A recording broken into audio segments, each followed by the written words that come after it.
Hey guys, little concern here I had with my engine running hot, and I'll show you why I think it's doing it. The exhaust is coming off, coming right down, hitting right on top of the valve cover gasket.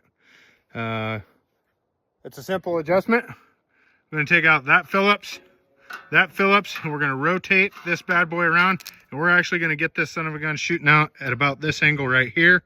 Hopefully it pushes sawdust away from us as well. Here's the finished product, guys. You can see exhaust should come out right around in this area right here.